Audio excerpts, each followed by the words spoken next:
Hello students, D2D engineering માટેની registration પ્રક્રિયા આજથી શરૂ થશે. જે પણ લોકો DD-SET એક્ઝામ 2026નો રેન્ક ધરાવે છે એ દરેક વિદ્યાર્થી આ રજિસ્ટ્રેશન કરી શકશે.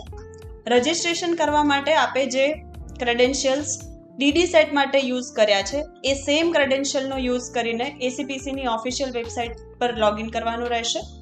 ત્યાં આપે diploma to degree engineering or pharmacy counselling 2026માં કેપ્ચા એન્ટર કરીને એન્ટર થવાનું રહેશે.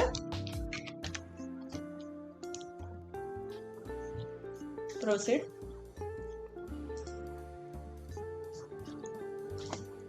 આપે DD-SET વખતે જે પણ ડિટેલ્સ ભરેલી છે એ દરેક ડિટેલ્સ આપને અહીંયા ફેચ કરીને બતાવવામાં આવશે.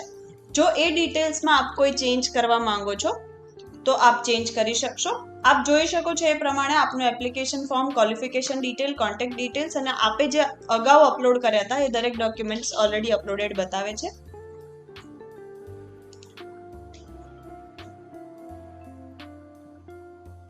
આપને આપની કેટેગરી ચેન્જ કરવી છે તો તે આપ અહીંયાથી કરી શકો છો.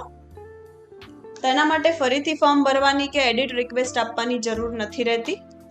આપ જોઈ શકો છો એ પ્રમાણે અત્યારે કરંટ કેટેગરી SCBC છે. જો મારે કોઈ અન્ય કેટેગરી કરવી હોય તો એ કેટેગરી મારે સિલેક્ટ કરવાની રહેશે અને ફાઇનલ ફોર્મ સબમિટ કરતી વખતે એનું રિલેવન્ટ ડોક્યુમેન્ટ મારે અપલોડ કરવાનું રહેશે. અને જે પણ આપની ફાઇનલ કેટેગરી છે જે આપ અહીંયા સિલેક્ટ કરો છો અને વેરીફાઈ થાય છે એ કેટેગરી આપના D2D ના એડમિશન માટે કન્સિડર કરવામાં આવશે.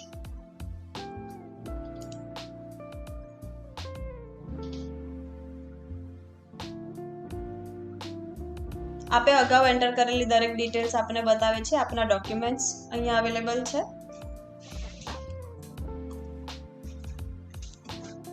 આપનો જે DD-SET નો રેન્ક છે તે પણ આપને અહીંયા બતાવવામાં આવે છે, જે આપ વેરીફાઈ કરી શકો છો.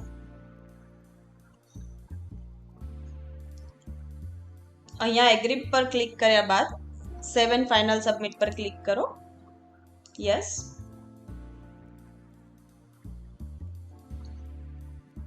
આપના જે પણ રિલેવન્ટ ડોક્યુમેન્ટ્સ બાકી રહે છે એ દરેક ડોક્યુમેન્ટ્સ આપે અહીંયા અપલોડ કરવાના રહેશે. અત્યારે SCBC કાસ્ટ સિલેક્ટ કરેલી છે તો મારે NCL અને કાસ્ટ સર્ટિફિકેટ અપલોડ કરવાનું રહેશે. તો એના માટે વ્યૂ એન્ડ અપલોડ ડોક્યુમેન્ટ્સમાં જવાનું છે.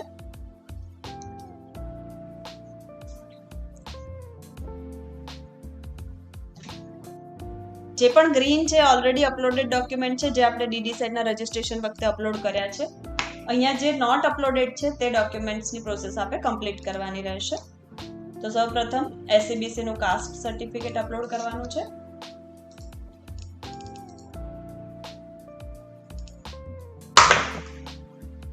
Review and upload.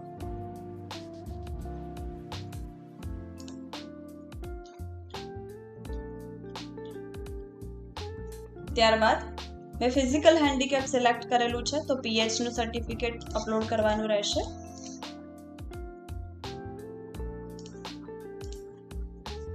Review and upload. ત્યારબાદ સેવ પર ક્લિક કરો.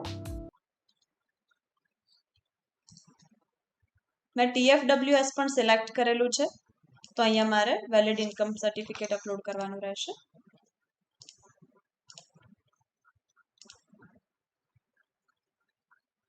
આપ જે પણ ડોક્યુમેન્ટ અપલોડ કરો છો જો એમાં કંઈ ભૂલ હશે તો ક્વેરી જનરેટ કરવામાં આવશે જેનો આપણે રિસ્પોન્સ આપવાનો રહેશે. ત્યારબાદ એક્સ સર્વિસમેન સિલેક્ટ કરેલું છે તો મારે ESM સર્ટિફિકેટ પણ અપલોડ કરવાનું રહેશે. Review and upload. Certificate upload કરતી વખતે જો કોઈ એરર આવે તો આપ અહીંયા આપની સાઇઝ ચેક કરી લો અને એટલું મેક શ્યોર કરો કે PDF આપણે પ્રોપર જનરેટ કરેલી છે. ત્યારબાદ SCBC સિલેક્ટ કરેલું છે તો NCL સર્ટિફિકેટ પણ મારે અપલોડ કરવાનું છે.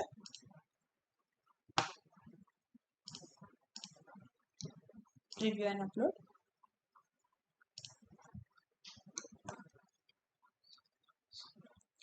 આ બધા જ ડોક્યુમેન્ટ અપલોડ કર્યા બાદ upload and finally and next પર ક્લિક કરવાનું છે. આપે અપલોડ કરેલા દરેક ડોક્યુમેન્ટ્સ આપને અહીંયા બતાવશે, જે આપ જોઈ શકો છો. ત્યારબાદ I agree and save and final submit button પર ક્લિક કરો.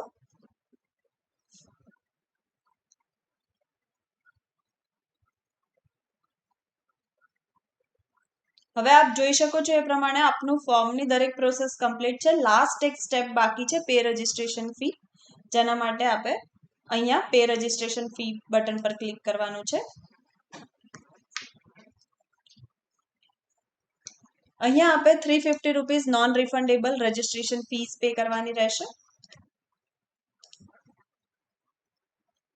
HDFC bank payment gateway select કરો. ઉપર આપને આપની ડિટેલ્સ બતાવવામાં આવે છે. આપ કોઈ પણ ઓનલાઈન માધ્યમથી પે કરી શકો છો, જેવી કે UPI, net banking, credit card. ત્યારબાદ કન્ફર્મેશન પેજ ડાઉનલોડ કરવા માટે વ્યૂ એન્ડ ડાઉનલોડ લેટર્સમાં જાઓ. અહીંયા કેન્ડિડેટ પ્રોફાઇલ એટલે કે આપના રજિસ્ટ્રેશનની સ્લિપ આપ ડાઉનલોડ કરી શકો છો. રાઉન્ડ નંબર 1 સિલેક્ટ કરો અને વ્યૂ પર ક્લિક કરો. અહીંયા આપને આપના રજિસ્ટ્રેશનની રિસિપ્ટ બતાવવામાં આવે છે, જે આપ અહીંયાથી ડાઉનલોડ કરી શકો છો.